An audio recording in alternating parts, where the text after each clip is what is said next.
Oh, it goes deeper. It goes deeper than just vampirism here. It goes deeper than just being socially inept. No. These rules of energy siphoning, they start off a little more subtle when the entity is more dangerous.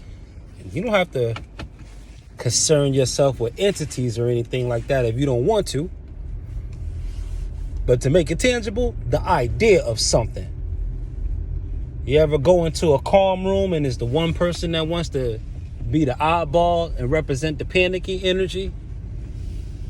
Right?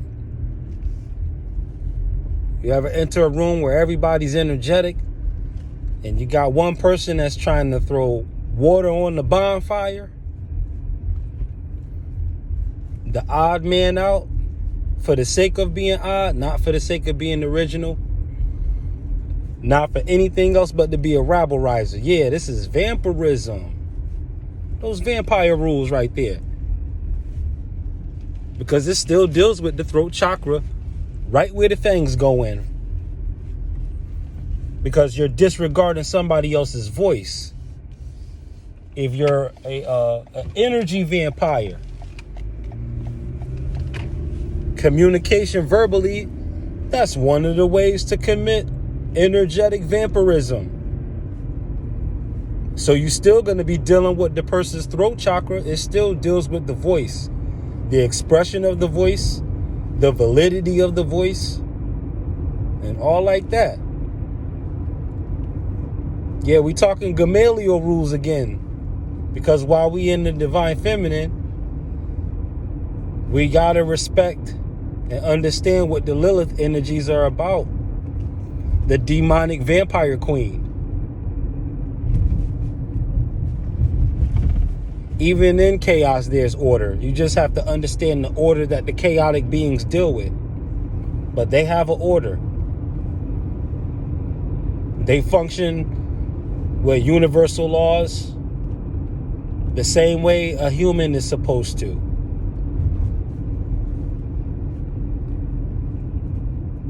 Some would even refer to these as angelic rules, what they call the laws of the higher order. So what do you do with this? Well, let's say there's nowhere you can go where there's not something expressing itself in a spiritually parasitic way. So let's say that's an impossible environment to encounter. Then here's what you want to do. You want to put yourself in a position where you can have an unlimited cachet of energy to tap into. And you do this by keeping your vibration raised. One way is humor, another way is imagination. Imagination is the strongest one. Because if you can see it inside long enough, and it doesn't take long, you can change your vibration, change your physicality, change your circumstances, all of the above. It'll put your thoughts in action. It'll put your words in order.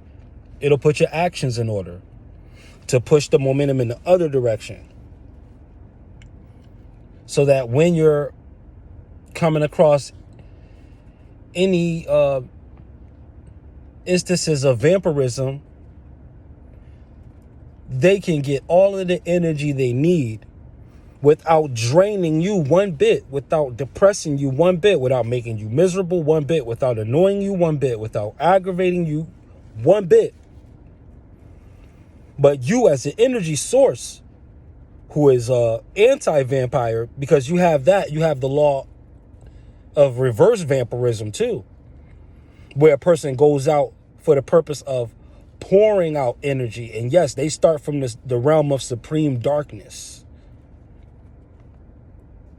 It's only so long you can take day. 24 hours of daylight will drive 90% of the population crazy in 90 days. We like the idea of it. We want the sun to never go down. That can be a immature fantasy, because if the sun was really up, if you really lived in a place like Night Mute, Alaska, on the wrong time of the year and you ain't ready for it, where it's like daylight for like half a year straight, then you're going to be, in for some havoc.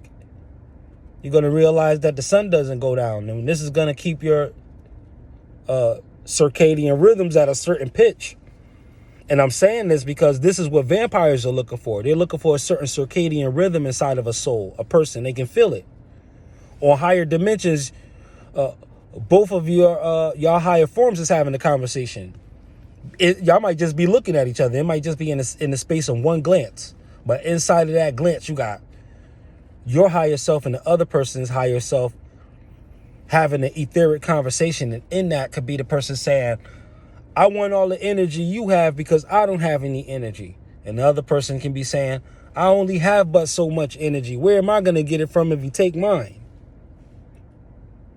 But I want to put you in a position where even if, you're not either of those two categories, you find yourself in the middle of those two categories, like Christ in between either thief, then, you could say, I'm pouring out. You could say that.